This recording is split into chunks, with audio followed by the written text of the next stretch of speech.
काम किया कि मुझे क्या करनी है, दुनिया जीतनी।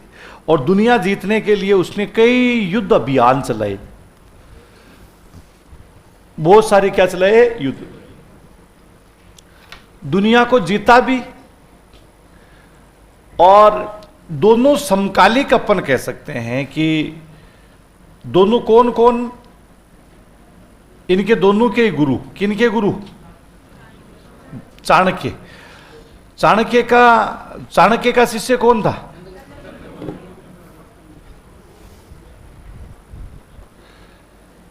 इनका कौन था, चंद्र। रणनीति से हिसाब से सिकंदर की सेना से लड़ना, और लड़के कोई अस्त्र शस्त्र नहीं, केवल चाणक्य नीति। चाणक्य क्या थी, नीति थी। और पूरे भारत को सिकंदर से क्या कर लेना, बचा लेना। ये था। जब अपन जनसंख्या पढ़ेंगे उस समय आपको बताऊंगा, वहां पर इनकी जो नीति आएगी, कौन कितना, ये सब चीजें आती है, तुम पढ़ोगे तब। सिकंदर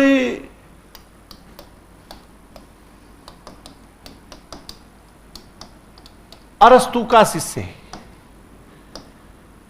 इसी अरस्तु के समय, और ये ऐसे दार्शनिक थे जिन्होंने अपने गुरु की बुराइयां कर दी।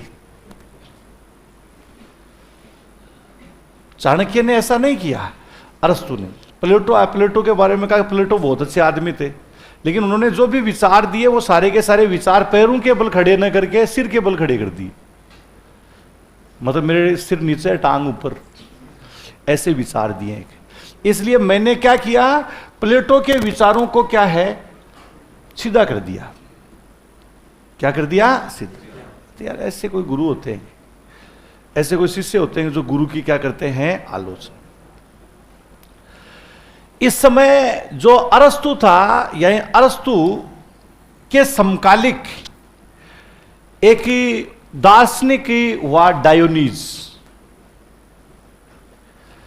ये बहुत ज्यादा पैसे वाला आदमी, हद से ज्यादा पैसे वाला, लेकिन एक समय बाद उसका पैसों से मोह भंग हो गया, जैसे तुम्हारा हो रखा है। नहीं हो रखा, हो ही रखा। पैसों से मोह तो हमारा था, तुम्हारा कहां मोह था। जब कोई आदमी मर जाता था गांव में, है ना, और जब उसका अंतिम संस्कार के लिए जाते थे तो उसके ऊपर कुछ सिक्के उछालते थे, है ना। हाँ, वो सिक्के उछाल गिरने से पहले उठा लिया करते थे हम। तुमने किया ऐसा है, झोंट कहा भूत आ जाता है उठाने से, नहीं क्या आता है। तो पैसों का मोह तो हमें था, एक नहीं छोड़ा। आजकल देख लो दुनिया के पास कितने पैसे हो गए, अगर फेंक के चला गया कोई उठाता है, नहीं उठाता। अरे सर तो वैसे है ही नहीं, पैसे ही नहीं है। हाँ सर, अपने पास कोई पैसे वैसे नहीं है, पैसों के चक्कर में कोई मतलब लेना देना नहीं है वही तक। और अब जैसे डांस वगैरह भी होता है तो उनपे कई बार जैसे पैसे उछालते हैं ना, तो कोई चुगने वाला ही नहीं होता है। हमारे टाइम पे चला वो फाड़ दिया करते थे नोट दूसरे के हाथ में। तो पैसों का तो तुम्हारे पास तो पैसों का भूख ही नहीं रही, हमारे टाइम थी पैसों की। तो डायोनीज को क्या हो गया, मोह भंग हो गया पैसों से। और उन्होंने क्या है कि ऐसा जीवन की शांतिमय जीवन जीना है। तो वो लंगोट वगैरह, जहां पर एक बरगद का पेड़, उसके नीचे आराम से रहने का काम शुरू कर दिया। जो भी पेड़, सारा काम, और धन संपत्ति वगैरह सबको मोह त्याग। विचार बहुत अच्छे थे, लोग सुनने के लिए दूर दूर से आते थे। डायोनीज की बात बता। अरस्तु एक ऐसा था, क्रांतिकारी विचारधारा का आदमी था। महिलाओं के बारे में बहुत उठपटांग लिखा उसने। दास के बारे में बहुत उठपटांग लिखा है, जब पढ़ोगे तो पता चलेगा। दास का मतलब जो गुलाम थे ना अपने को, इनके बारे में बहुत बुरा बुरा लिखा उसने। और महिलाओं के बारे में तो और ही बुरा लिखा उसने। डायोनीज ऐसा नहीं था। डायोनीज अच्छा और बिल्कुल मस्त मौला रहना, कोई मतलब नहीं है। संपत्ति के रूप में उसके पास में एक तांबे का गिलास, क्या था, तांबे, बस। और कुछ, उसमें पानी डाल करके पी लेना, वापस अपने गिलास को रख दे। इसके अलावा उसके पास में कुछ नहीं। लोग देखते थे कि यार बड़ी गजब जिंदगी जी रहा है ये तो। अपने को लगते है ना कि साधु सन्यासी बहुत, अपने तो साधु ना होकर के बाधु ज्यादा है। सबकी अलग अलग तरह की सेटिंगें होती है, ध्यान रखना। हाँ, मजाक नहीं है, तुम्हें भी पता है अच्छे से, बहुत बुरा हाल है, दयनीय स्थिति है, बहुत बुरा। साधु मिलना बड़ा मुश्किल है, बाधु ही है। तुम कहीं कहीं दो खाते हो, मैं तो नहीं खाता भाई थी, विश्वास ही नहीं होता मेरे को तो। 1% ही नहीं होता, आधा % ही नहीं हो रहा होता है। तो अब एक दिन क्या होता है, डायोनीज का गिलास चोरी हो गया। क्या चोरी हो गया? संपत्ति के रूप में उसके पास में क्या था? गिलास। अब वो दूसरे लोगों ने देखा तेरे तो वो गिलास ही चोरी हो गया, अब क्या करेगा तू? कि अब आराम से सोऊंगा क्या, मस्त होकर के। कि कल तक मैं टेंशन में था कि साला मैं हर सब जहां भी जाता गिलास साथ रखता, और मेरे ये टेंशन कि ये मेरा खो नहीं जाए कहीं। जैसे आपके पास मोबाइल है, संपत्ति है आपकी, तेरे पास नहीं, कहाँ है? इसको ध्यान से रखना है वो इतना। तो इस संपत्ति बार बार किसको संभालते हो? कॉपी रजिस्टर बाढ़ में जाए, बार बार किसको संभालना है? मोबाइल। वो आपकी क्या है? संपत्ति। तो आप जहां भी पानी पीने गए, जहां भी गए, हर जगह, और सबसे वर्तमान में सबसे पवित्र चीज क्या है? मोबाइल। बाथरूम में भी लेके जा सकते हो इसको, धोने की जरूरत पड़ती है इसको, और बाकी चीज ले जाओगे तो फट से आके धोओगे उसको, है ना। और ये बाल बेकार ही नहीं होता है। तो सबसे पवित्र क्या हुआ कि नहीं हुआ? देख लो हर आदमी किसी को भी बाथरूम में आते क्या हाथ धोता है, लेकिन मोबाइल धोता है। तो सबसे पवित्र क्या हुआ? मोबाइल हुआ कि नहीं हुआ? नहीं, नियमानुसार तो बाथरूम में गए हो तो हाथ धोते हो, तो मोबाइल भी धोना चाहिए, लेकिन कभी किसी ने धोया? क्यों नहीं धोया? क्योंकि ये सबसे ज्यादा पवित्र मांग है वर्तमान में इसके बिना दुनिया नहीं चल रही है, सब कुछ इसी से चल रहा है। तो डायोनीज का गिलास खो गया, तो लोगों ने पूछा कि क्या अब क्या करेगा डायोनीज, तेरे तो पास तो वही गिलास था, वही खो गया, कि अब मौज आराम से सोऊंगा, कि कल तक मुझे टेंशन था, बार बार इस गिलास को मैं चिंतित रहता था कि मेरा गिलास चोरी हो गया, गिलास चोरी हो गया, तो मैं क्या करूंगा। आज पता चला कि साला वो भी चोरी हो गया, मौज है, कोई टेंशन नहीं है। तो पानी कैसे पिएगा? पानी कैसे? कल क्या नदी के पास खड़ा था मैं, तो एक कुत्ता पानी पिला, मैंने सोचा मैं पानी ऐसे ही पी लूंगा, दोबा भरा और क्या किया, पानी मस्त है। ऐसे विचार थे डायोनीज के कि दुनिया ये ऐसे ही चलेगी, कितने ही पैसे कमा लो, कुछ भी कर लो, दुनिया ऐसे ही चलती।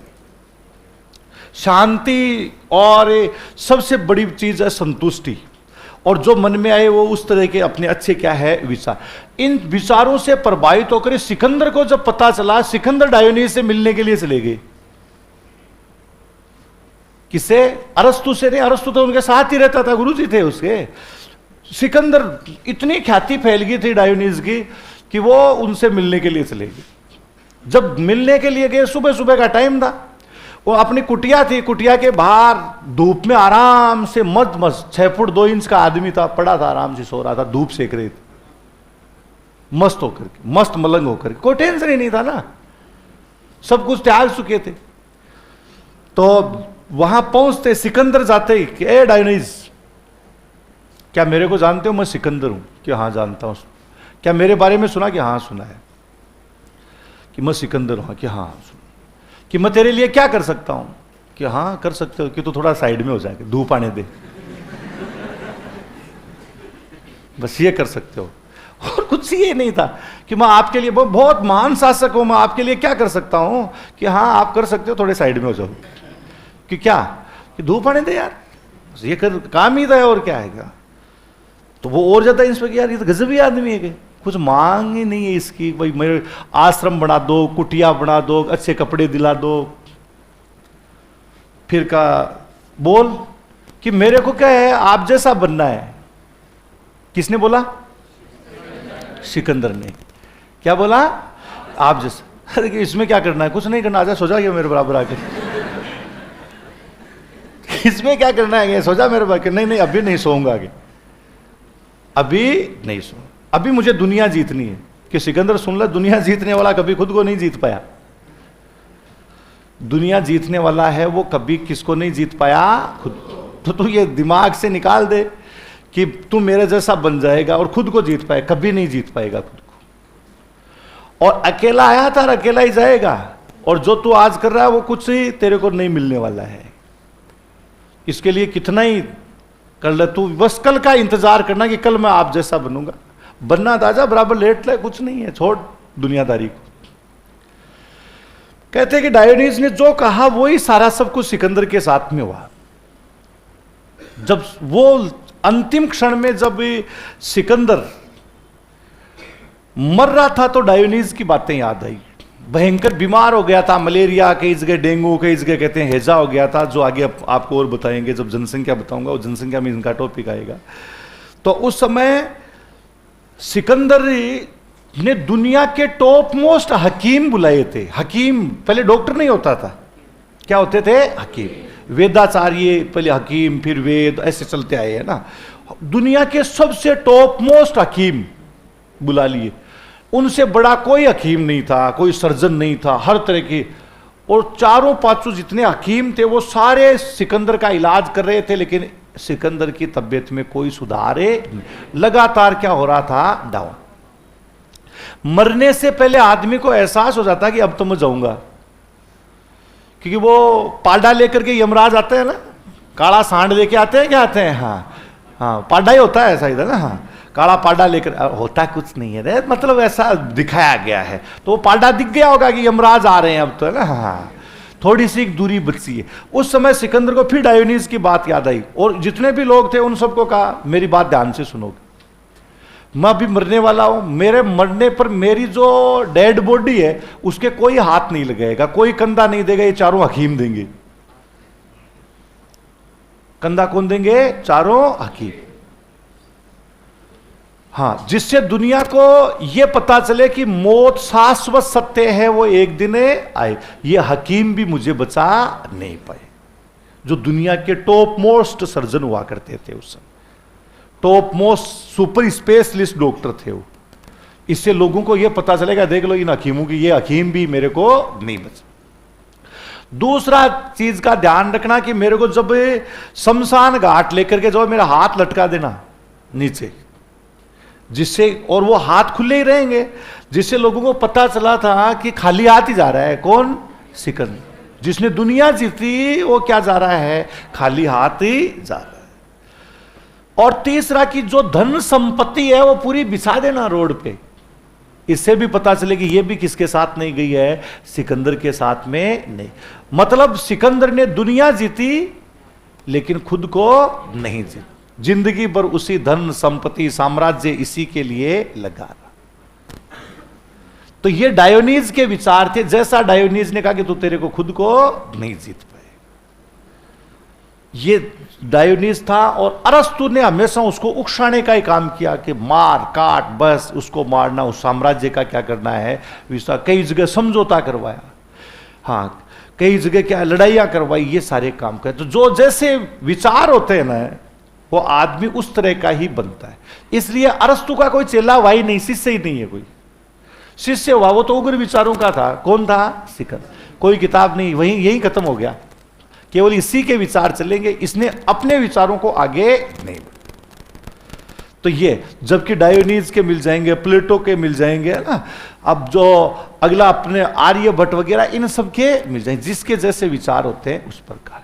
तो इसका मतलब ये कहने का है कि नौकरी लगनी है, पैसों के पीछे नहीं भागना, विचारों के पीछे भागना। अच्छा जीवन जीना है, धन वाला ज्यादा पैसे वाला नहीं जी सकता। न्यूनतम आवश्यकताओं की जो पूर्ति है ये हो जाए। तेरी कितनी आवश्यकता, तेरे मोबाइल में रिचार्ज हो जाना चाहिए, इतनी तो और ज्यादा थोड़ी है, नहीं है ना। खाना चाहिए दो, चाहिए मत दो, कोई मतलब नहीं है। चलो, ये तो था चाणक्य की बात तुम्हारी। अभी हम क्या पढ़ रहे थे? राजस्थान की ग्लोबीय स्थिति पढ़ी थी, यही पढ़ी थी। हाँ, और इसमें ग्लोब पर ही अलग अलग प्रकार की, जैसे अपन लिख रहे हैं,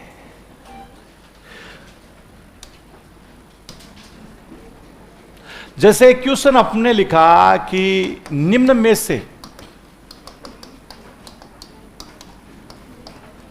राजस्थान की भौगोलिक स्थिति से संबंधित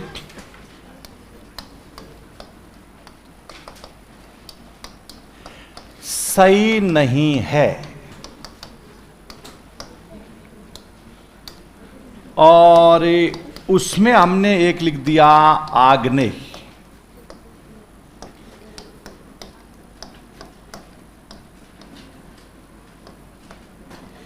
नैऋत्य, वायव्य और ईशान्य कि निम्न में से राजस्थान की भौगोलिक स्थिति से संबंधित सही है नहीं, सही नहीं। ऐसे क्वेश्चन आपको हम जो अलग अलग वैरायटी के क्वेश्चन बताते हैं उनका आपको ध्यान रखना, इसको गोला करना है ना, कि जो निम्नलिखित में से क्या है कि राजस्थान की भौगोलिक स्थिति से क्या नहीं है, सही नहीं। अगर इसको गोला नहीं किया तो पेपर में होता है प्रेशर, पेपर में प्रेशर होता है तो नहीं शब्द नहीं दिखता है।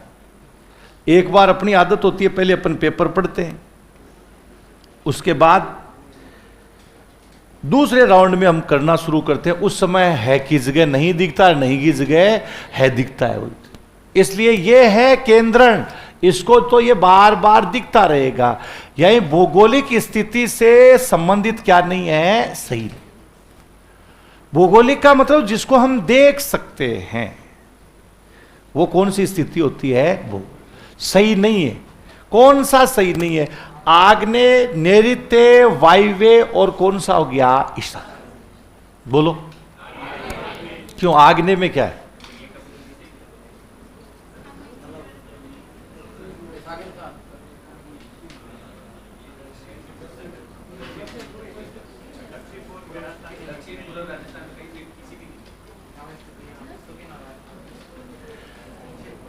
नैऋत्य, वायव्य, ईशान्य, आग्नेय, ये चार दिशाएं, चार कोणे हैं।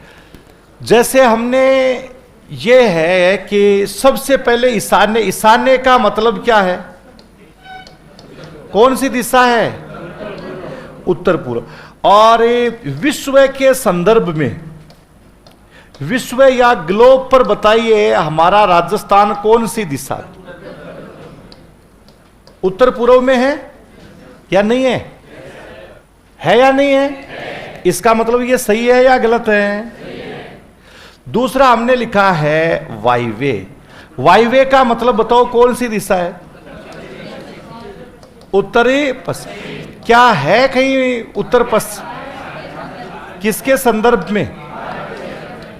भारत के संदर्भ। कि भारत के कौन सी दिशा में आता है? उत्तरी पश्चिम। बताइए नैऋत्य है या नहीं है? नैऋत्य है। नैऋत्य का मतलब कौन सी दिशा है? कौन सी दिशा? दक्षिण पश्चिम। दक्षिण पश्चिम। दक्षिण पश्चिम का मतलब किसके? किसके दक्षिण पश्चिम? यानी एशिया के संदर्भ में, एशिया के दक्षिण। और आग्नेय का मतलब बताओ कौन सा है? दक्षिण। क्या कोई विश्व में है या एशिया में, भारत में, क्या राजस्थान दक्षिण पूर्व में आता है? कहीं लिखा अपन ने कल? तो बोलो कौन सा गलत है? आग्नेय है। इसके संदर्भ में कुछ भी नहीं। ये जो कल अपन ने लिखा था उसी से। अब हम आज ग्लोबीय स्थिति के बाद ग्लोब पर ही काल्पनिक रेखाएं, बताओ कौन कौन सी काल्पनिक रेखाएं? अक्षांश और दक्षांश, नहीं देशांतर। हाँ, वो एक कह रहा है कि अक्षांश और दक्षांश, देशांतर। लिख लिया तुमने?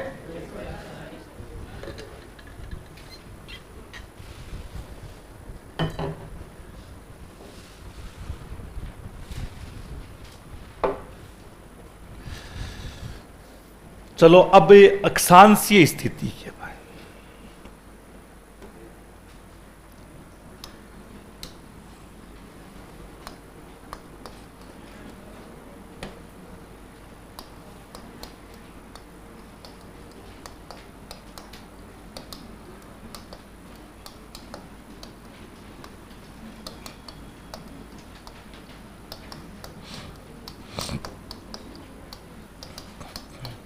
तो राजस्थान की अक्षांशीय स्थिति और विस्तार।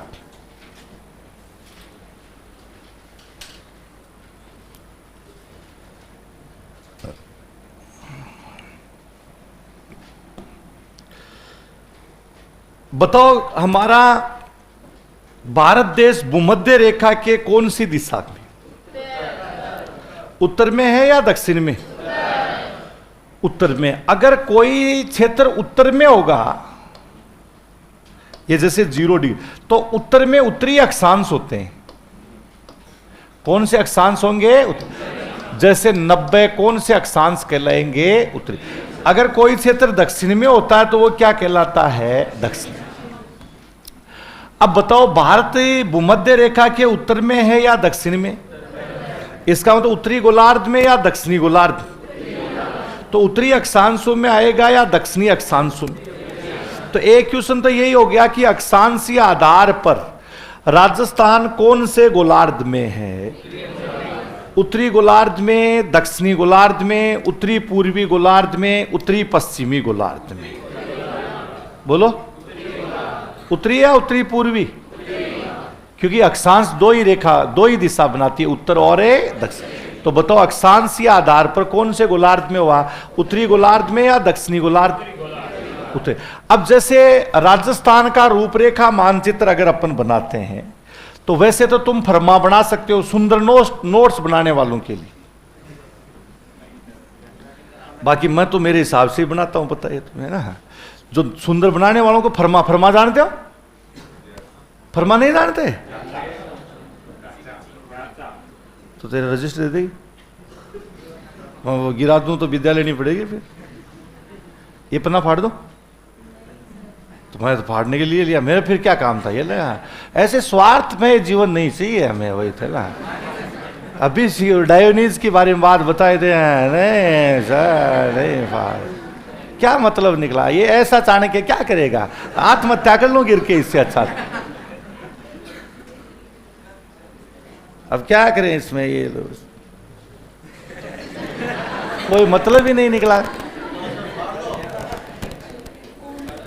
अब वो तो आया, इसने तो कर ही दिया ना।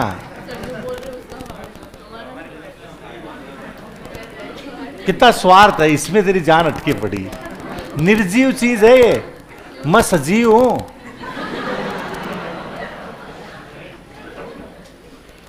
मैं सजीव हूं और ये निर्जीव है। यही जो बड़ी दिक्कत है। कई बार देखते हैं ना, कई बार किसी से अपन मोटरसाइकिल मांग के लेके जाते हैं या कई बार गाड़ी मांग के लेके आते हैं और मांगी हुई चीज निश्चित रूप से वो गिरे बिना नहीं रहती, गिर जाती है ना। फिर देखिए कीमत कितनी खतरनाक, गिरते अगले यार एक दिक्कत हो कि क्या हुआ यार, मोटरसाइकिल गिर गई। मोटरसाइकिल की लगी तो नहीं ना, ये नहीं पूछा तेरे तो नहीं लगी ना। कोई आदमी की कीमत नहीं है यहाँ, निर्जीव चीजों की कीमत। ये और आ जाता रजिस्टर, नहीं आता तो क्या होता, कवर के बिना भी तो पढ़ा जा सकता था, लेकिन है नहीं सर बिल्कुल नहीं। ये इन चीजों को छोड़ोगे तो ही तो विद्या आएगी। तो देखो कैसे, एक तो ये हो गया, अब इसने दिया नहीं तो बहुत बड़ी दिक्कत हो गई। दूसरा मैं देख लेता हूं, जैसे ये एक फरमा ना, थोड़ा सॉलिड पेज। वैसे समझदार बच्चे हैं वो तो मेरी तरह भी चल जाते हैं। ये एकदम से कलडा कागज है, कलडा जानते हो ना। उसको फिर आपने क्या है कि ऐसे ही काट लिया, राजस्थान की शेप में काट लिया। कैसे काटोगे? मोबाइल है, मोबाइल वाली छाया डाल करके तो आपके पास में फरमा बन जाएगा। उसको रजिस्टर में डाल के रखा और जब भी राजस्थान का मानचित्र बनाया उससे वो सुंदर बन जाएगा। सुंदर बनाने वालों के लिए बाकी कोई इंपॉर्टेंस नहीं है उसका, नहीं समझे? लड़कियों को बोल रहा हूं, लड़के तो वैसे ठूंठ है मेरी तरह है ना, इनको क्या करना है सुंदर बना के। ये और जो जिनको नहीं बनाना उनके लिए 2 सेंटीमीटर स्केल की जरूरत नहीं है, अनुमान से कई स्केल ले आएंगे। हाँ मतलब 4 सेंटीमीटर की रेखा थी, 2 इधर 2 इधर 2 इधर 2 इधर, बस। अब आपको वो शेप का पता होना चाहिए कि यहां से लाइन बनाई, ये इस तरीके से चली गई, बस ये कि ये शेप इस तरीके की है, ये बस। थोड़ा ये थोड़ा फास्ट में अपने आप बन जाएगा बात, बस ये इधर उधर उधर ये आपको बना, इतना ही काम करना। सुंदर बनाने वालों को तो फरमा बना लेना चाहिए वो इतना। हाँ नहीं, इस वो मोबाइल में जैसे पन्ना डाल करके जैसे ये फोटो बनाई, हमारे पास तो फोटो भी तो नहीं है, सबसे बड़ी थी, कहाँ से लाएंगे फोटो? अरे तो रुक जा, डाउनलोड तू। जैसे ये फोटो है, राजस्थान की नहीं, ये यूरोप की है, तो इसके ऊपर लगाया, इससे आप बना सकते है ना, कोई ऐसी जरूरत वाली बात। चलो ये तो अपन ने लिखा। अब सबसे पहले राजस्थान की अक्षांशीय जो स्थिति है, इसमें ये हमारा जो राजस्थान है, यही इसमें अपन देखेंगे कि राजस्थान की पहले चारों जो दिशाएं हैं, यही इनका अपन निर्धारण करें। बताओ ये कौन सी दिशा? ये वाली और ये पहले अक्षांशीय। जैसे भारत की अक्षांशीय स्थिति 8 डिग्री 4 मिनट उत्तरी अक्षांश से 37 डिग्री 6 मिनट उत्तर, उन्हीं में हमारा राजस्थान आएगा। तो ये राजस्थान का दक्षिणी भाग है, और ये कौन सा भाग हो गया? उत्तरी भाग। जैसे हमारा भारत है, यही इसमें अपन देखते हैं,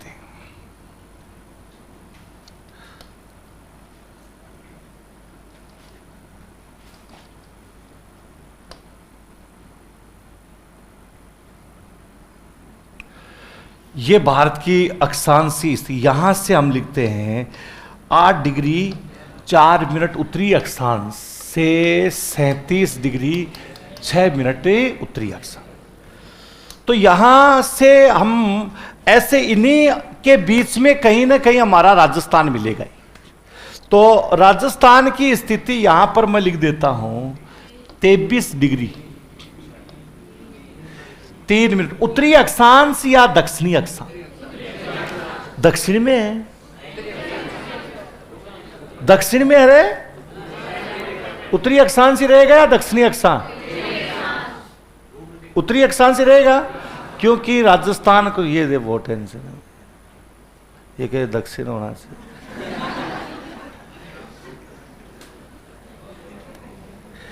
ये उत्तरी गोलार्ध में है। कौन से गोलार्ध में है? उत्तरी गोलार्ध में दिशा तो होगी, उत्तर दक्षिण दोनों होगी, लेकिन अक्षांश केवल कौन से चलेंगे? उत्तरी।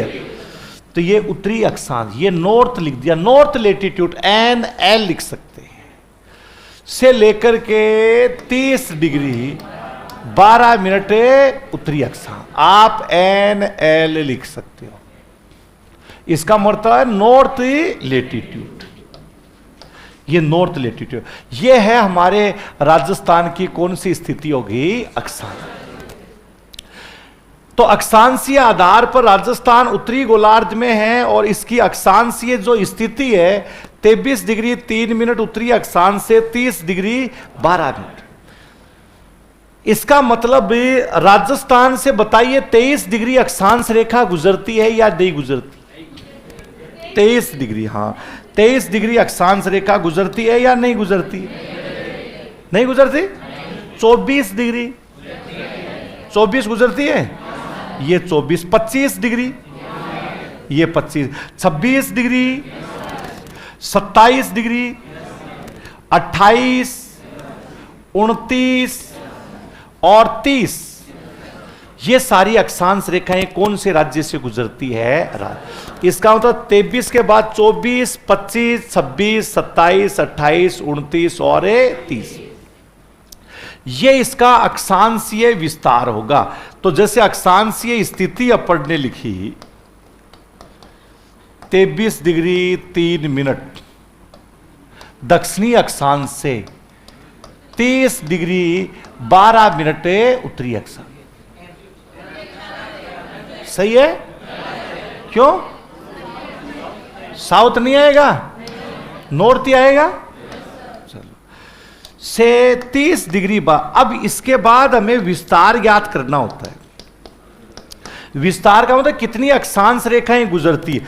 ए 90 है उत्तरी गोलार्ध में। 90 में देखो 1 2 3 4 5 6 और 7, ये 12 मिनट इधर ज्यादा है और इधर 3 मिनट कम भी। तो यहां पर जैसे हमने लिखा कि 30 डिग्री 12 मिनट में से 23 डिग्री, ये लिख दो, ये जीरो लगा सकता हूं, ये पॉइंट नहीं है, ये क्या है, डिग्री। ऐसे ये लिख, इसलिए कर रहा हूं, ये सारे एग्जाम में आएंगे ऐसे लिखे हुए, इसलिए ये पॉइंट नहीं है, डिग्री है, इसके पहले लगा सकते हो जीरो, इधर नहीं लगा सकते। अगर ये होता 23.3 तो हम इधर लगा सकते। और तुम में से बहुत सारे विद्वान ऐसे हैं जो यही बोलते हैं 23.3 से 30.12, उनको नहीं पता क्या, कहीं तो 23.3 से 30.12 भी बोल। ये मूर्खों, पॉइंट नहीं है, ये क्या है, डिग्री।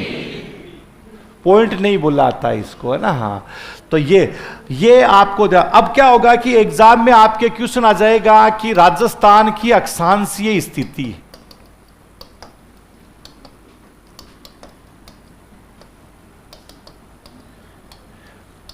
बड़े इजी क्वेश्चन आते हैं, बस थोड़ी सी कमी छोड़ देते हैं उसमें, और 4 ऑप्शन ये लिख देते हैं। एक लिख दिया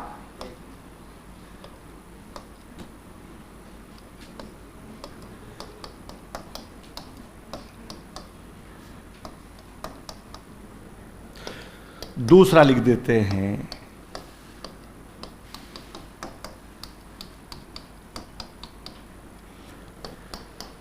तीसरा लिखेंगे,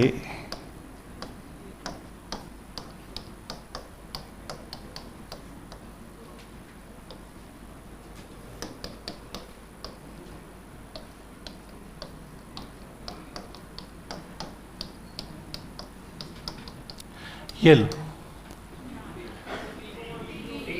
राजस्थान की अक्षांशीय स्थिति है, बताओ कौन सी, क्या 23.3 से 30.12 सही है या गलत है?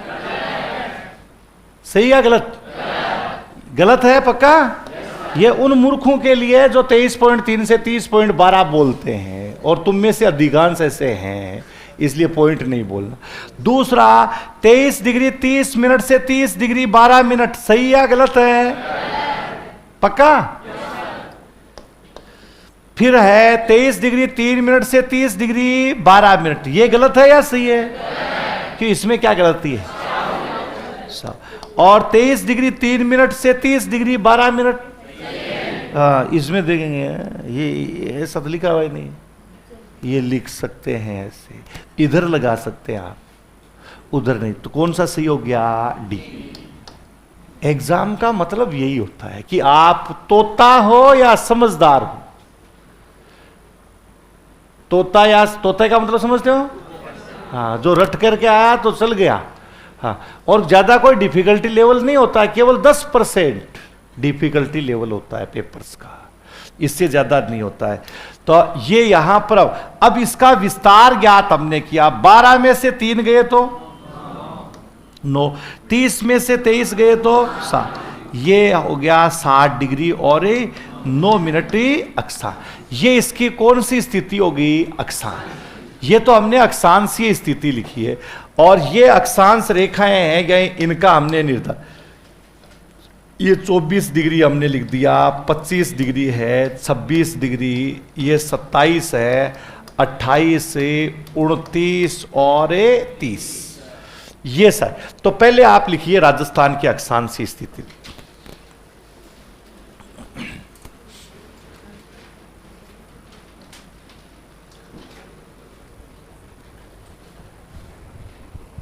राजस्थान की अक्षांशीय स्थिति एवं विस्तार लिख करके लिखो। अक्षांशीय आधार पर ही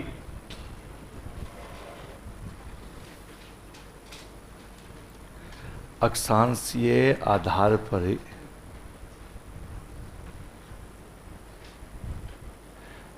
राजस्थान उत्तरी गोलार्ध में है।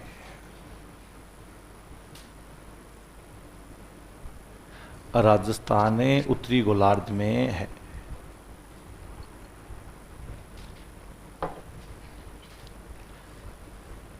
अतः इसकी अक्षांशीय स्थिति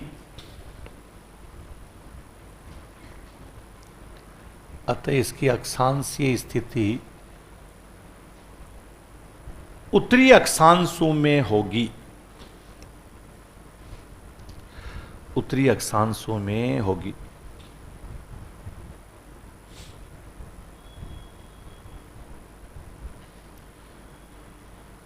कौन से अक्षांशों में होगी? उत्तरी अक्षांश। अब जैसे आप देखेंगे कि तो इसकी सबसे पहले अपन जो अक्षांशीय स्थिति लिखेंगे, तो स्थिति लिखो आप 23 डिग्री 3 मिनट उत्तरी अक्षांश से 30 डिग्री 12 मिनट उत्तरी अक्षांश।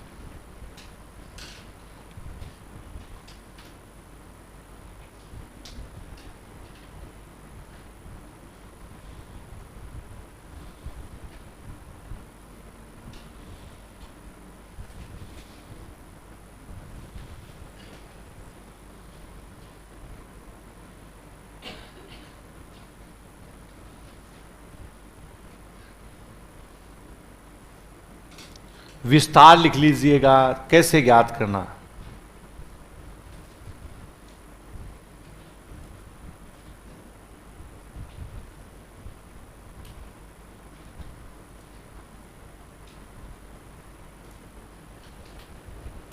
विस्तार कितने डिग्री का है?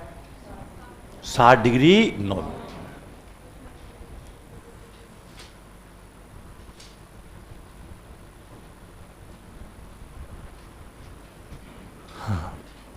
ये तो अपने अक्षांशीय जो स्थिति है इसके बारे में। अब बहुत सारी चीजें अक्षांश से अपने काम में आई। ये बताओ कि खगोलीय स्थिति पढ़ रहे हैं या भौगोलिक स्थिति पढ़? खगोलीय या भौगोलिक? भौगोलिक। एक दो भौगोलिक बोला, किसने बोला? चाणक्य होने के नाते कुछ भी किया जा सकता है। हम पुराने वाले चाणक्य हैं, हम सिर में भी ठोक सकते हैं। वही तूने बोला? किसने बोला? सही सही बता। नहीं, यहां आगे देख ले, मोगरी से खतरनाक है। यहां बोला था ना, जो आसपास में जो बोलता उसके सिखाने का यही तरीका। यहां सिखा, एग्जाम में थोड़ी सिखा सकते हो तुम। एग्जाम में तो गलत बताना है, आए तो भी। यहां गलत नहीं बताना, यहां एक दूसरे को समझाना होता है। एग्जाम में तो अगला पूछे तो अगर तुम सोचोगे वो तुम्हें सही बता रहा है, तुम्हें भी वो गलत बता रहा है, और फिर तुम उसको 2 गलत बताओ, एक मत बताओ। कितने? 2। तुमने पूछा उसे 11वें पे क्या, उसने कहा 1, फिर वो हो गया अपने तरफ से कहा। फिर तुम कहो तेरे को वो 45वां 44वां आ रहा है क्या? वो कहेगा ना, मुझे आ रहा है। क्या है? मेरे।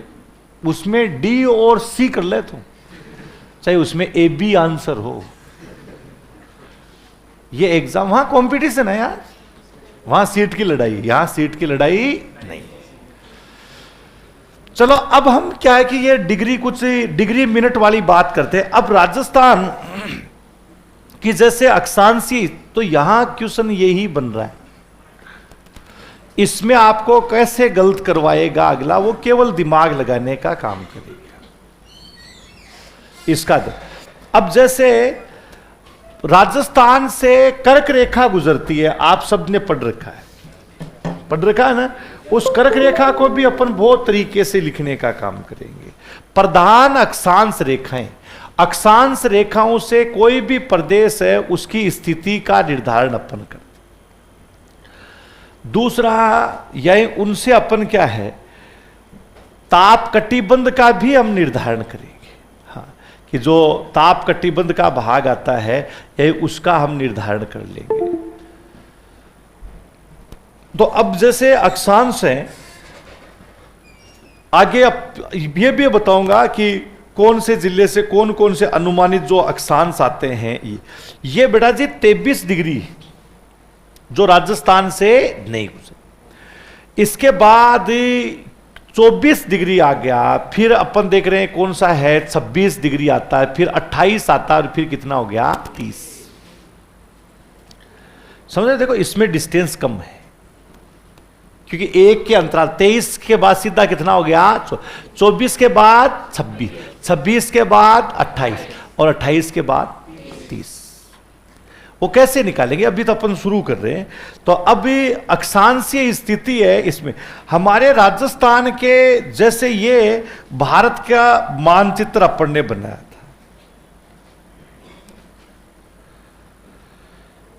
ये भारत का मानचित्र अपन ने बनाया। भारत की अक्षांशीय स्थिति कितने डिग्री से शुरू होती है?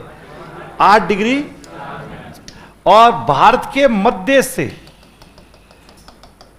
कौन सी रेखा गुजरती है? कर्क रेखा। कर्क रेखा का मान कितना डिग्री है?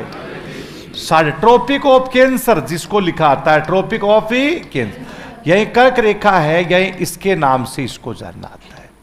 23.5 डिग्री उत्तरी अक्षांश है ये हमने। अब यही कर्क रेखा हमारे 23.5 डिग्री है। कर्क रेखा हमारे राजस्थान से भी गुजरती है। कौन से राज्य से? 8 राज्यों से गुजरती है, उसमें हमारा राजस्थान है, ये भी आता है, जो डूंगरपुर की सीमा को और बांसवाड़ा के मध्य से गुजरती है। वो कौन सी रेखा होगी? काल्पनिक रेखा है या वास्तविक रेखा है? काल्पनिक या वास्तविक? हाँ, तो डूंगरपुर की सीमा को स्पर्श करेगी और किसके मध्य से गुजरती है? यही बांसवाड़ा। इससे ताप कटिबंधों का भी हम निर्धारण करेंगे। तो ये इतना लिख लिया था तुमने। अब नीचे एक लाइन लिखिएगा,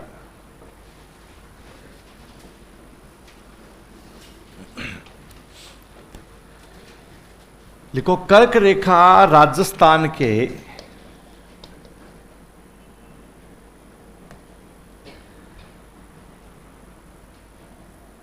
कर्क रेखा मतलब 23.5 डिग्री उत्तरी अक्षांश, कर्क रेखा राजस्थान के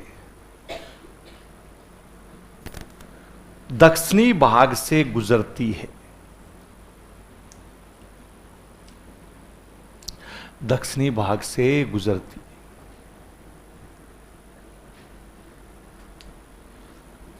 यह डूंगरपुर की सीमा को स्पर्श करती।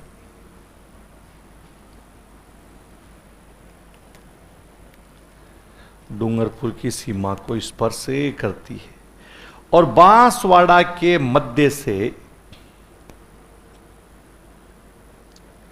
बांसवाड़ा के मध्य से गुजरती।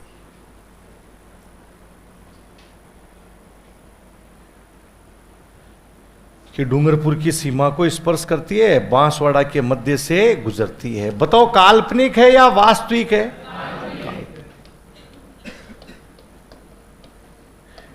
टोपोग्राफी सीट से इसकी लंबाई ज्ञात करते, दिखती नहीं है, कोई फिता नहीं डालते इसमें ना।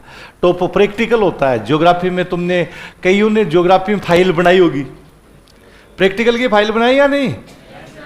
हाँ, अब वो बनी कैसे, लेकिन तुमने बना दी।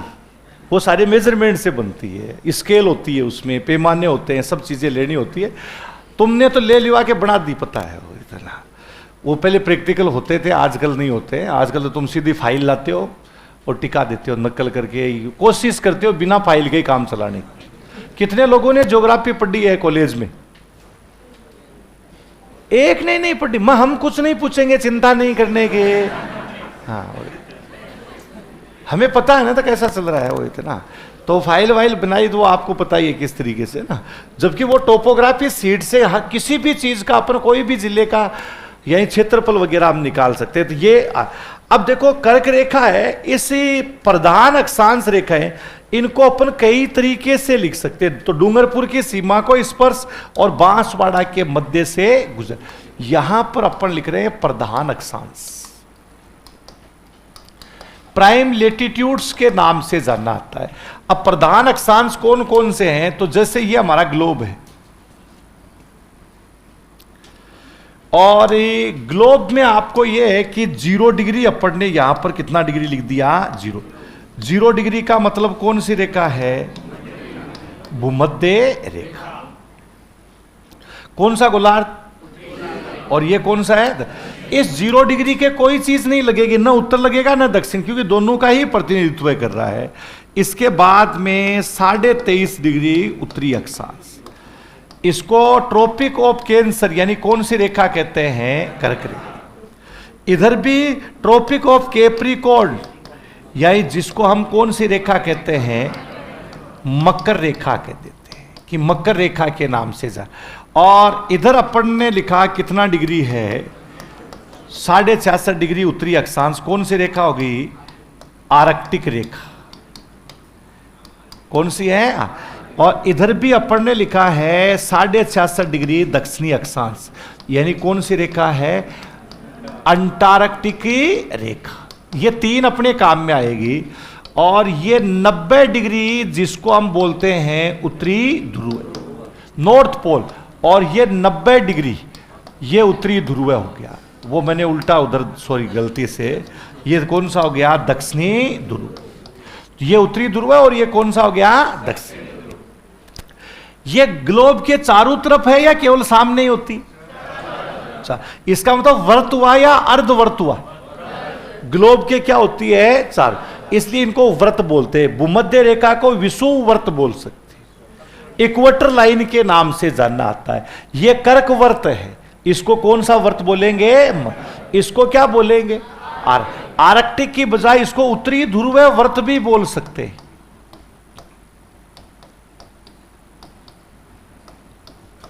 और ये क्या कहलाएगा, दक्षिणी ध्रुव वर्त। दोनों में अंतर देखो।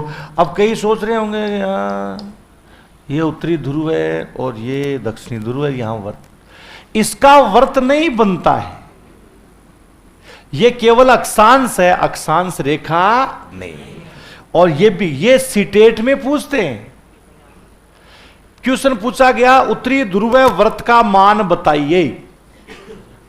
किसका, उत्तरी ध्रुव को ऑप्शन में लिखा हुआ था 66.5 डिग्री, 90 डिग्री, 23.5 डिग्री और 0 डिग्री।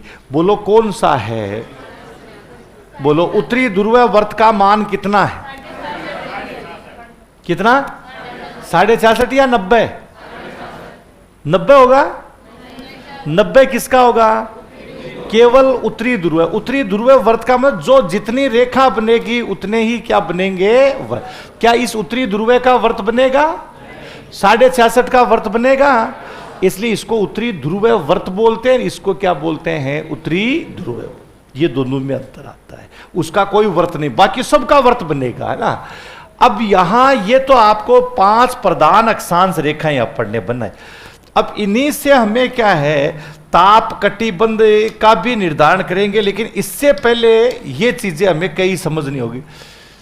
यहां अपन ने लिखा 1 डिग्री अक्षांश। बताओ 1 डिग्री अक्षांश में कितने मिनट अक्षांश होते हैं, कितने होते हैं? 1 डिग्री में कितने मिनट होते हैं, 4 मिनट होते हैं। तो 1 डिग्री में बेटा 4 मिनट होते हैं। यहां पर हमने कितना लिखा, कितना लिखा हुआ है, 23 डिग्री 3, और यहां कितना लिखा हुआ है, 30 डिग्री 12। तो इसका मतलब 30 डिग्री, 1 डिग्री में 4 मिनट होते, तो ये 31, 32, 33 लिख सकता था। कितना लिख सकता था? तो भाई तुमने कहा कि 1 डिग्री में कितने मिनट होते हैं, 4। वो 4 अलग चीज है। ये है जैसे 1 सेंटीमीटर होता है। कितना सेंटीमीटर है, 1 सेंटीमीटर में कितने मिलीमीटर होते हैं, 10। 150 नहीं, कितने होते हैं, 10। अभी तुम स्केल लेके आए होंगे, नहीं लाए? कोई न कोई तो लाया, तो आज ही आई है ना। तो हाँ, वो तो छोटी वाली, बड़ी वाली नहीं दी दुकान वाले ने, बस तू रहने दे, फिर मैं तोड़ दूंगा। ये जैसे अपनी स्केल है, तुम्हें सबको दिखे या नहीं दिखे उससे कोई मतलब नहीं, आपको ध्यान रखना। इसमें 10 लाइनें होती है, मतलब यहां से मैं बता रहा हूं, ये 0 लिखा हुआ और यहां पर कितना है, 1। ये है सेंटीमीटर, इसका ये 5 लाइनें और ये 5 और 5 कितनी होगी, 10। तो 1 सेंटीमीटर में कितने मिलीमीटर होते हैं, 10। ऐसे ही 1 डिग्री अक्षांश में 60 मिनट अक्षांश होते हैं, 4 नहीं होते हैं। कितने होते हैं, 7। कोई भी डिग्री हो, किसी भी प्रकार का कोई भी डिग्री होता है, उसके टुकड़े कितने होते हैं? 7, और वो मिनट कहलाते हैं। और ये तुमने छोटी क्लासों में चांदा देखा क्या? टी बोलते हो क्या उसको? डी, हाँ, ये चांदा होता है। और उस चांदे में आपने देखा होगा डिग्री लिखे हुए होते हैं। यहां 0 लिखा हुआ होता है, यहां 90 लिखा होता है, यहां पर कितना लिखा होता है? 180। इसके बाद में 15, 30, 45, 60, 75 ये और बने हुए होते हैं। इनके बीच में भी आपने देखा होगा बहुत बारीक बारीक लाइनें होती है। और उस चांदे पर भी एक काली पेन से पैमाना बनाया हुआ होता है, वो है मिनट। ये डिग्री का निशान और ये किसका निशान होता है? मिनट। तो ये और इधर भी 0 लिखा हुआ होता है, यहां पर भी 180 लिखा हुआ। इधर 0 से 180, इधर भी 0 से 180। ये दो उल्टा क्यों लिखा? अच्छा, मतलब ऐसे करके भी ऐसे करके, यही मतलब हुआ? मूर्खों, ये मतलब नहीं। इसका मतलब ये पूरा व्रत है, इसको चिपकाया गया है, इसको खोल देंगे तो ऐसे बन जाएगा। ये कितना हो गया? 0।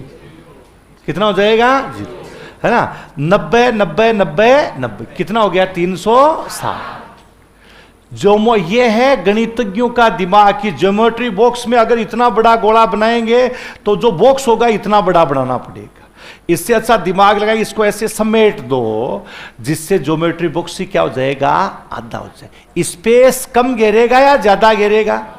और इतना गोला बना दिया तो ज्योमेट्री बॉक्स लेके आते थे पहले, तो उसमें वो आधा, इसलिए ये उसका कहने का मतलब था कि हमने 360 का ही बनाया लेकिन इसको आधा कर दिया, 2 लड़ा कर दिया इसको।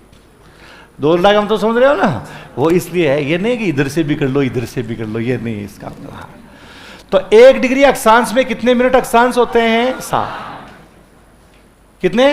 7। ये तो बताइए आधा डिग्री अक्षांश में कितने मिनट अक्षांश होंगे? 2 लिख दो। कितने होते हैं? 30 मिनट अक्षांश होते हैं। हाँ, ध्यान रखना 4 नहीं होते हैं, 4 आपको ध्यान रखना है। 4 किसी में नहीं, वो है एक देशांतर से दूसरे देशांतर पर जाएंगे तो दूरी तय करने में कितना टाइम लगता है? 4। बाकी डिग्री में, चाहे वो डिग्री अक्षांश हो चाहे डिग्री देशांतर, कितने टुकड़े होते हैं? 7। तो बताइए 1 डिग्री अक्षांश में कितने मिनट अक्षांश हो गए? 7।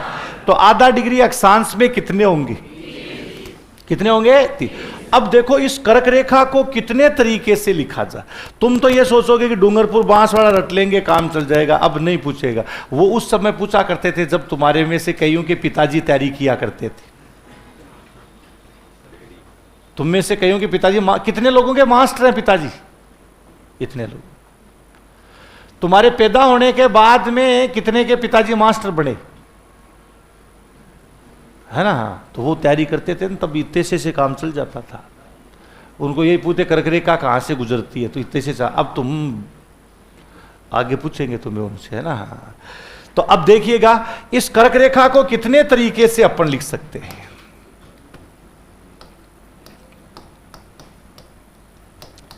कर्क रेखा का मान है 23.5 डिग्री उत्तरी अक्षांश। कई तुम में से ऐसे भी होंगे कि पिताजी और बेटा बेटी साथ तैयारी कर रहे हो।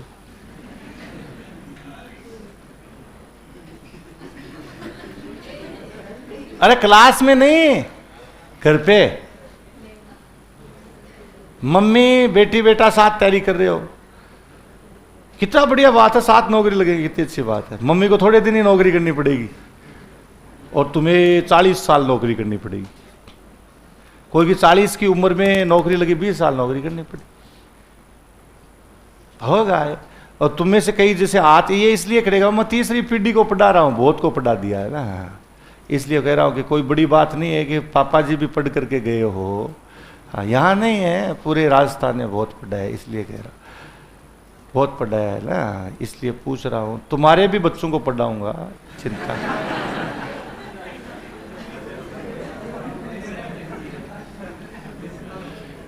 23.5 डिग्री, ये कौन सी रेखा है? कर्क रेखा। अब बताओ इस कर्क रेखा को कितने तरीके से लिख सकते हैं? चार, बहुत तरीके नहीं, चार है यार। ये भिन्न में लिखा हुआ है। किस में लिखा हुआ है? भिन्न। इसको डिग्री और मिनट में लिखना है, बताओ कैसे लिखोगे? 23 डिग्री चलेगा? नहीं चलेगा? पक्का? ओ तो अच्छा, तुम कहना चाहते हो कि सर ऐसे लिख दो, ऐसे भी नहीं चलेगा? तो फिर अच्छा, ये नहीं है, नॉर्थ लिखना है। ये 23 डिग्री 3। इसके बाद इसी कर्क रेखा पॉइंट में लिखना है, दशमलव पद्धति पॉइंट में लिखना है। बोलो कैसे लिखेंगे? 23.3 या 5? 23.5। इसी कर्क रेखा को आपको सरल भिन्न में लिखना है। 23 दूना 46, 46 रे कितने हो गए? ये 47/2। ये सब कर्क रेखा के मान है। कौन सी रेखा के मान है? कर्क। ये इस तरीके से पूछ ले। पापा वाले टाइम ऐसे नहीं पूछा करते थे, अब पूछे है ना, अब तुम्हारे लिए है। उनका क्या है, तो नौकरी करते हुए, अब जैसे क्वेश्चन आपको पूछ लिया कि राज्य, जैसे ये लिख दिया राजस्थान के सुदूर दक्षिणी भाग से कर्क रेखा गुजरती, निम्न में से है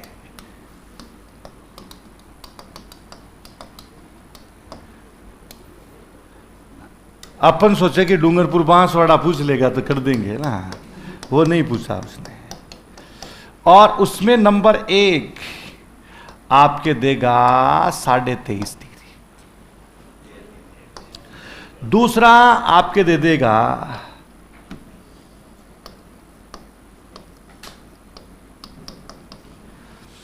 3 आपके दे दिया,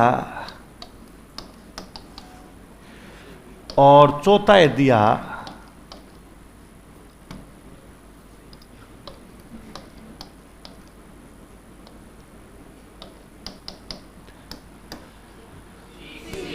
बोलो कौन सा होगा?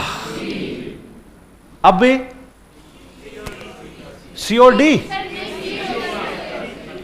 बोलो, सी और डी। ये पहले राजस्थान के सुदूर दक्षिणी भाग से कर्क रेखा गुजरती है, बताइएगा 23.5 डिग्री दक्षिणी अक्षांश। देखो दक्षिण लिखा है तो दक्षिण नहीं चल सकता, नहीं चलेगा, क्योंकि राजस्थान कौन से अक्षांशों में है? उत्तर। तो गलत। ये तो चल ही सकता है। 23 डिग्री 30 मिनट है या 3 मिनट है? ये भी नहीं चल। 47/2 चलेगा? 23.30 नहीं चलेगा? पॉइंट है, ये डिग्री नहीं। तो कौन सा होगा? सी। ये लो ऐसे पूछो, आधे के फ्यूज यहीं उड़ जाएंगे। हाँ, तो ये एग्जाम में अभी तो केवल यहां तक यही बताया है आपको, अभी बहुत आगे अक्षांश बहुत लंबा चलता है, इतना नहीं है। तो ये प्रधान अक्षांश की स्थिति, तो राजस्थान की अक्षांश ये डूंगरपुर की सीमा को स्पर्श करती है, और किसके मध्य से गुजरती है? बांसवाड़ा है, इसके मध्य से। ये बना लिया तुमने? पहले ये बनाइए, फिर हम एक लाइन और लिखाते हैं, फिर वो आगे वाला।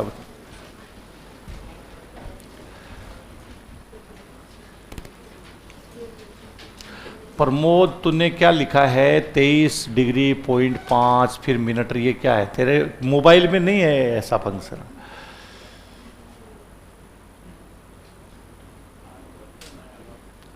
डॉक्टर रीचा ने देख लो बोल ही दिया कि सर मेरे पापा जी आपसे पढ़े, उन्होंने जब आपको देखा तो कल बताया था 2018 में। इनमें तुम में से इतने हाथ खड़े गए, उनमें से भी पढ़े हुए हैं, एक बार पापा को दिखाना है ना।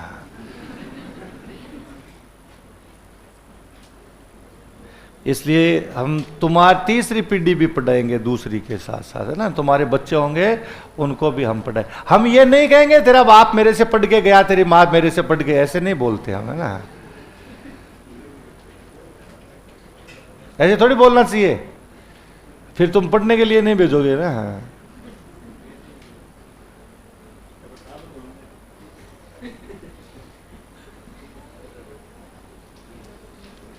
डॉक्टर सुरुचि यादव सर, 1 डिग्री में कितने 111 किलोमीटर होते हैं ना, वो तुम्हें नहीं ध्यान रखना 111 वाला।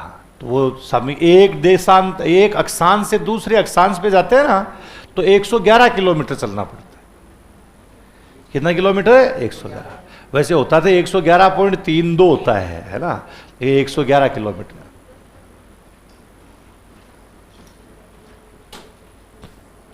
लिख लिया? अब यही कर्क रेखा हमारे राजस्थान से 2 जिले आते, डूंगरपुरी की सीमा को स्पर्श और किसके मध्य से है? ये एंगुलर डिस्टेंस है, सूर्य की कोणात्मक दूरी, कोई दिखाई नहीं दे। भारत के कितने राज्यों से गुजरती? 8 राज्य। अभी थोड़े दिन पहले क्या है कि कर्क रेखा को ढूंढने का अभियान चला था। ढूंढने में एक यंत्र आता है जो एंगुलर डिस्टेंस पर, DGPS, differential global position system है। हाँ, और छत्तीसगढ़ के भेसा मुंडा में बोर्ड लगा हुआ था कि कर्क रेखा यहां से गुजरती है, नगर निगम के द्वारा लगाया गया था। जब वहां पर DGPS लगाया, लिख लिया ना ये तुमने? हाँ, अभी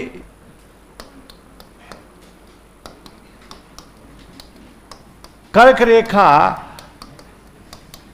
भारत के कितने राज्यों से? 8 राज्यों से गुजरती है।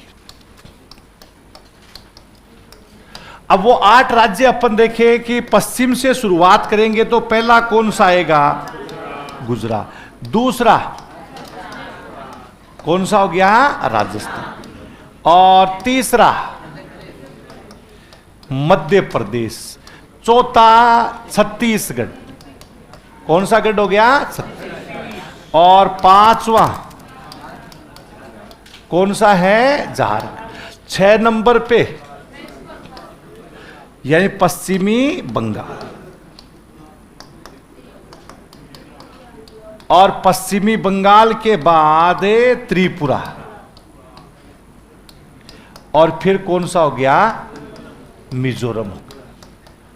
ये इसलिए अपन ने लिखा है क्योंकि आगे अपन जब एक प्रयोगशाला स्थापित करेंगे, जब देशांतर पढ़ लेंगे, तो वहां जो यंत्र था DGPS,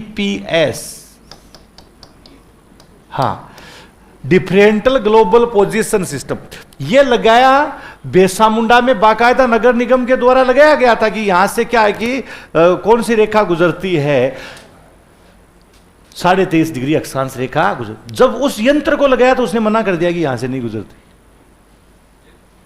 हाँ, 25 किलो, मतलब वहां से 27-28 किलोमीटर उत्तर की तरफ मायापुर से गुजरती है। कहां से गुजरती है? जब अक्षांश देशांतर पढ़ाएंगे, दोनों को वहां कनेक्ट करवाएंगे तो वहां से ये गुजरती है। तो इनको ढूंढा जा सकता है।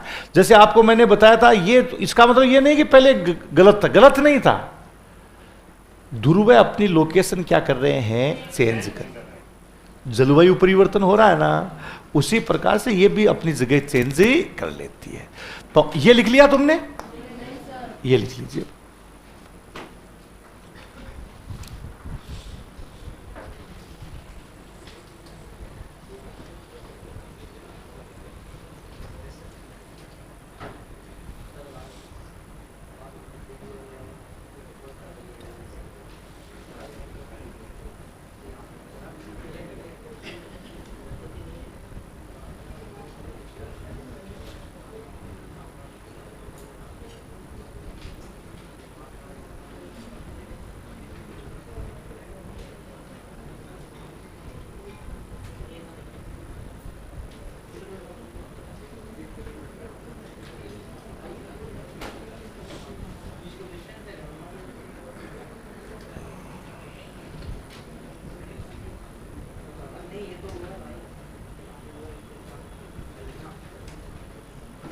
लिख लिया?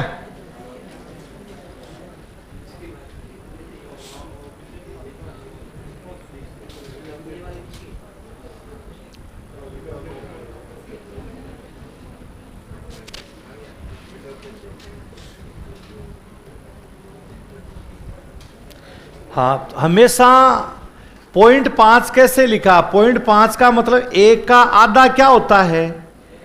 0.5। 1 का आधा क्या होगा? 0.5। हाँ, इसका डिग्री का लिखते तो 30 मिनट होता, उसमें 0.3 नहीं लिख सकते आप, है ना? हाँ, ये ध्यान में। तो लिख लिया तुमने? अभी ये लिखने के बाद ये प्रधान अक्षांश बताओ, 1 डिग्री अक्षांश में कितने मिनट अक्षांश होते हैं? 7। आधा डिग्री अक्षांश में 4 तो नहीं बताओगे? अब कई बेचारों ने 4 पहले से रटा हुआ है, तो वो 4 का क्या होगा? थोड़े दिन बाद फिर 4 बताना शुरू कर दोगे तुम। 4 नहीं होता है, वो टाइम सेशन आएगा जो आज। ये लिख लिया तुमने? ये लिखिए, देख ज्यादा जमा करके लिखने की जरूरत नहीं है, हम पन्ना भी फाड़ देते हैं, पागल रहता हम तो ये आगे बैठे उनका तो वो। हाँ।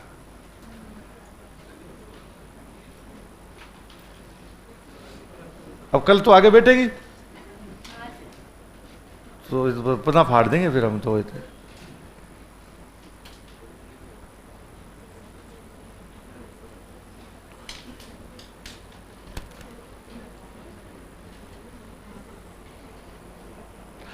चलो 66.5 डिग्री को डिग्री और मिनट में कैसे लिखोगे बताओ? लिखते जाओ, बोलते जाओ तुम। हाँ बोलो। 66 डिग्री 30, और पॉइंट में 66 पॉइंट, और सरल बिन में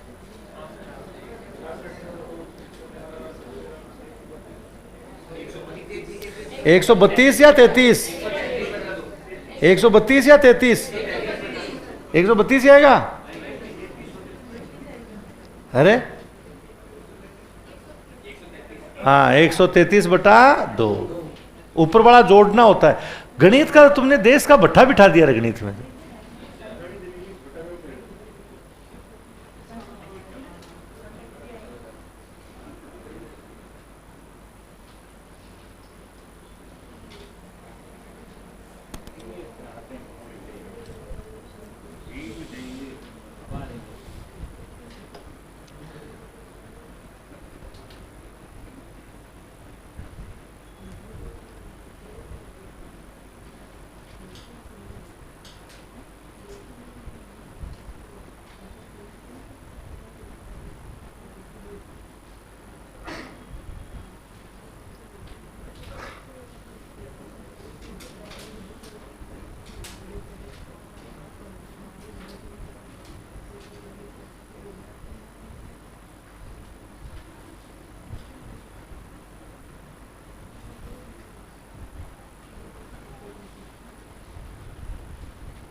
हो गया?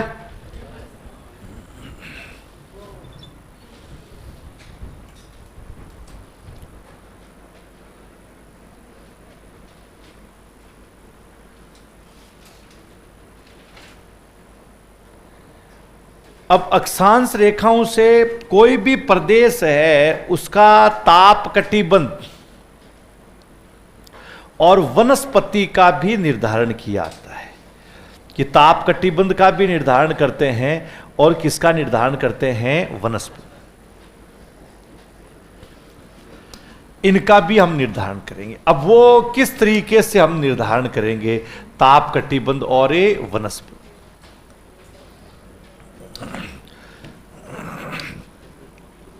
तो एक लाइन लिखिए आप पहले, अक्षांश रेखाओं से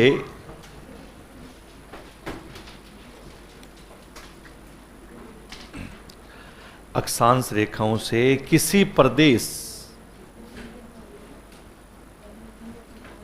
अक्षांश रेखाओं से किसी प्रदेश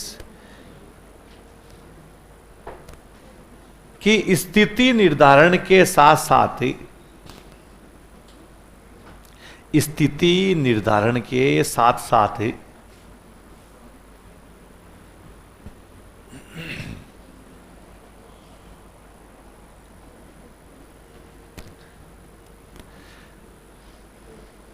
ताप कटिबंध,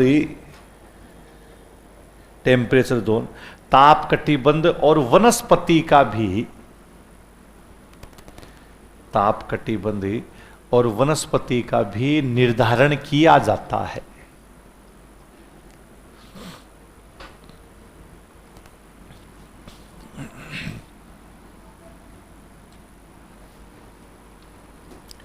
अब टेम्परेचर जोन की बात करेंगे। ये जैसे ग्लोब है और मतलब पृथ्वी, यहां पर हमने लिखा है, मतलब आप किसी भी देश का कटिबंध बता सकते हो, यही नहीं है, ये फॉर्मूला सीखना आप। 0 डिग्री अपर ने लिखा, ये 0 से 23.5 उत्तर और 0 से 23.5 ही दक्षिण। इसको हम बोलते हैं उष्ण कटिबंध, मूषण कटिबंध नहीं। कौन सा? उष्ण। बताओ इस उष्ण मतलब टोरिड जोन, अंग्रेजी में इसको टोरिड जोन बोला आता है। बताओ उष्ण कटिबंध का विस्तार एक गोलार्ध में है या दोनों गोलार्ध? कितने से कितने डिग्री के बीच? ऐसा बोल दो ना, 0 से 23.5 यार, काम हो गया ना। 0 से 23.5, न उत्तर लिखना न दक्षिण, इसका मतलब 0 से 23.5 उत्तर में भी है, 0 से 23.5 दक्षिण। या फिर कर्क रेखा और मकर रेखा के बीच का भाग कौन सा कटिबंध कहलाएगा? इसका तो उष्ण कटिबंध का विस्तार एक गोलार्ध में है या दोनों गोलार्धों में? कितने से कितने डिग्री के बीच में है?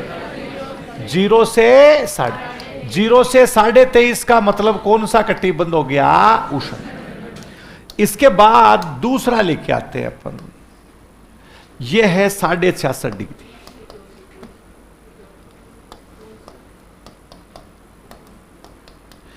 और ये अपन ने लिखा है कितना डिग्री हो गया? 66.5। ये कौन सा कटिबंध हो गया? शीतोष्ण।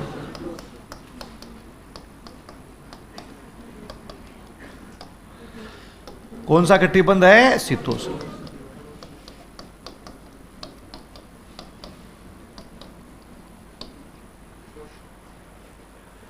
बताओ शीतोष्ण कटिबंध का विस्तार एक गोलार्ध में या दोनों गोलार्धों में? कितने से कितने डिग्री के बीच? 23.5 से 6.5। फिर इसके बाद अगला आपको हम बता रहे हैं, यह है 90 डिग्री। यहां हमेशा ही बर्फ जमी रहती है। बोलो कौन सा कटिबंध होगा? कौन सा कटिबंध हो गया? सी। एक गोलार्ध में होगा या दोनों गोलार्धों में? कितने से कितने डिग्री के बीच? ये 66.5 से 90 डिग्री। ये शीत कटि, 3 ताप कटिबंध हो गए। नंबर 1 0 से 23.5 उष्ण कट, इसको टोरिड जोन कहा जाता है। फिर 23.5 से 4.5 शीतोष्ण कटिबंध, टेम्परेट जोन कहते हैं। कौन सी जोन कहते हैं? टेम्परेट। और 66.5 से 90 फ्रीज्ड जोन, शीत कटिबंध को क्या बोलेंगे?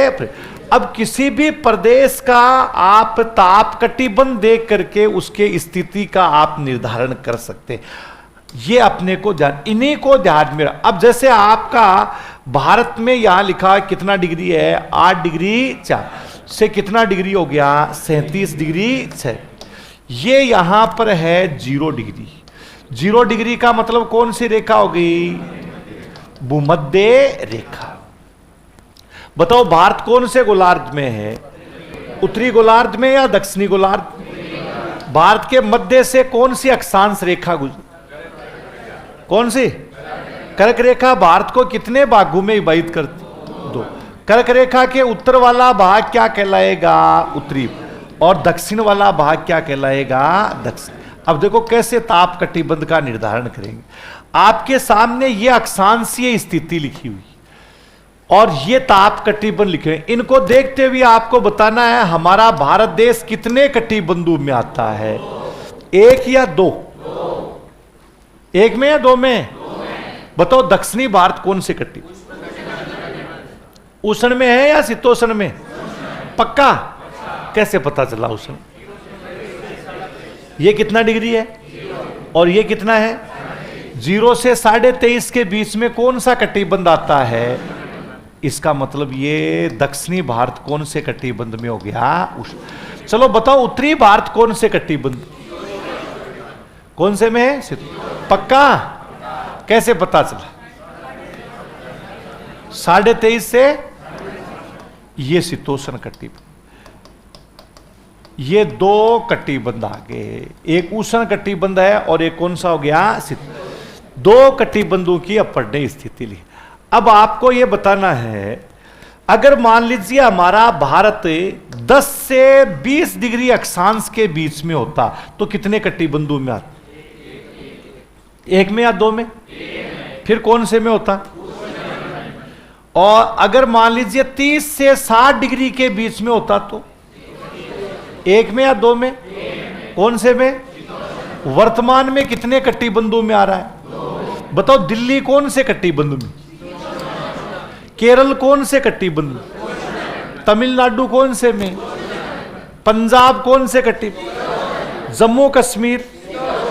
तो किसी भी देश का मान दे दिया जाए, कटिबंध बता सकते हो।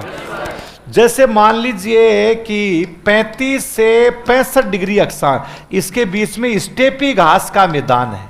बताओ कौन सा घास का मैदान, उष्ण या शीतोष्ण। 10 से 20 डिग्री के बीच में सवाना घास का मैदान है, बोलो कौन सा है, उष्ण कटिबंध। अब ये आप ऐसे निर्धारित कर सकते हो। अब जैसे यहां पर हमने लिखा कि ये राजस्थान है,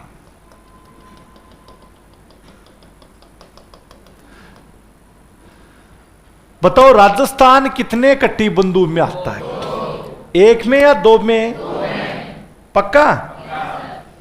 1 में होगा। अधिकांश राजस्थान कौन से, सुदूर दक्षिणी भाग कौन से में है, उस। जयपुर कौन से कटिबंध में है, कुशलगढ़ कौन से कटिबंध में है, शीतोष्ण में। कौन से में, कौन से में, उष्ण। कुशलगढ़ कहां पर है, बांसवाड़ा में। अब जब 2 कटिबंध एक जगह होते हैं ना, उसको उपोष्ण कटिबंध कहते हैं। कौन सा कटिबंध है, क्या दिल्ली को उपोष्ण कटिबंध लिख सकते हैं, राजस्थान को। तो इसका मतलब राजस्थान, संपूर्ण राजस्थान कौन से कटिबंध में आता है, कौन से में, उपोष्ण। क्या उपोष्ण शीतोष्ण एक ही होता है क्या, जहां मतलब ये 8 राज्य उपोष्ण में लिख सकते हैं, लेकिन क्या दिल्ली लिख सकते हैं, क्या केरल को लिख सकते हैं, राजस्थान को लिख सकते हैं या नहीं लिख सकते। उत्तरी भारत में गेहूं और चावल की पैदावार होती है, हाँ कौन सी होती है, गेहूं और चावल। दक्षिणी भारत में रबड़, कॉफी, कहवा का उत्पादन। बताओ गेहूं चावल किस प्रकार की वनस्पति, कौन सी है, रबड़, कॉफी, कहवा कौन सी वनस्पति। जैसे एक देश लिख रहा हूं मैं, 18 डिग्री उत्तरी अक्षांश से, यानी जो 23 डिग्री दक्षिणी अक्षांश, ये है ब्राजील। पहले तो ये बताओ ब्राजील कौन से गोलार्ध में, कौन से में, बस दक्षिणी गोलार्ध में है। एक में है या दोनों में? ये 18 डिग्री उत्तरी अक्षांश से 23 डिग्री दक्षिण, एक गोलार्ध में है या दोनों गोलार्धों में? इसमें से कौन सी अक्षांश रेखा गुजरती है? क्या भूमध्य रेखा गुजरती है या नहीं गुजरती है? अरे बोलो, गुजरती है कि नहीं? कर्क रेखा गुजरती है? मकर रेखा, मकर रेखा गुजरती है? 23.5 लिखा है मैंने। हाँ। अब इस ब्राजील में सबसे ज्यादा कॉफी का उत्पादन होता है। बताओ कॉफी किस प्रकार की वनस्पति, कौन सी है? उष्ण। समझ में आ रहा है या नहीं? ऐसे पता लगाना, ये नहीं है कि तोते की तरह रट लिया, रटना नहीं है, कुछ भी पूछ लेता अगला, कंसेप्ट क्लियर होना चाहिए। वो है ये तो राजस्थान कितने कटिबंध। अब जैसे बांसवाड़ा डूंगरपुर में मक्का का उत्पादन होता है।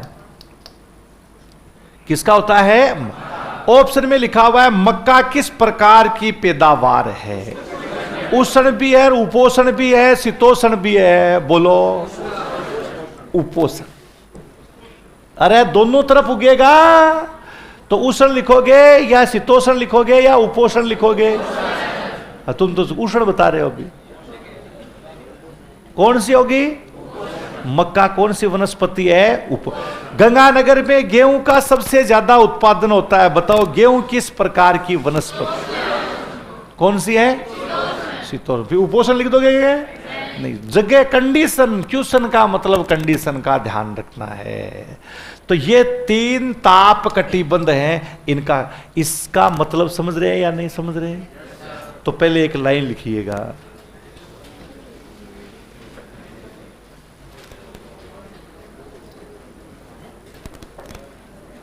लिखो राजस्थान का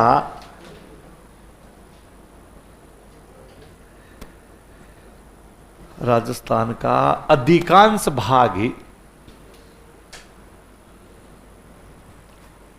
राजस्थान का अधिकांश भाग ही शीतोष्ण कटिबंध में है।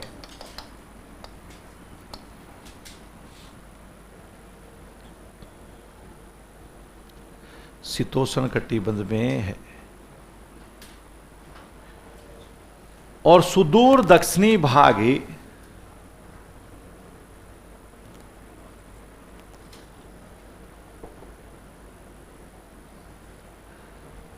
सुदूर दक्षिणी भाग उष्ण कटिबंध में आता है।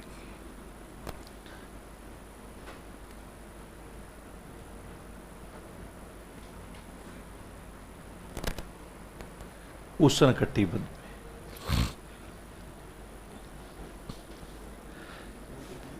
संपूर्ण राजस्थान उपोष्ण कटिबंध में।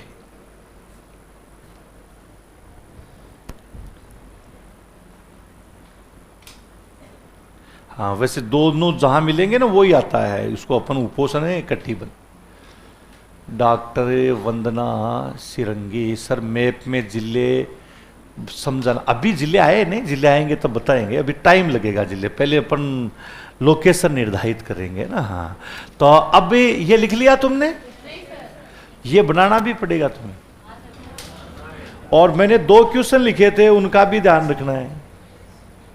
ये ना, ये उतार भी लेना पहले, ये उतार करके क्वेश्चन तो आ ही जाएंगे तुम्हारे पास, तो ये क्वेश्चन जरूर उतारिया करो, है ना।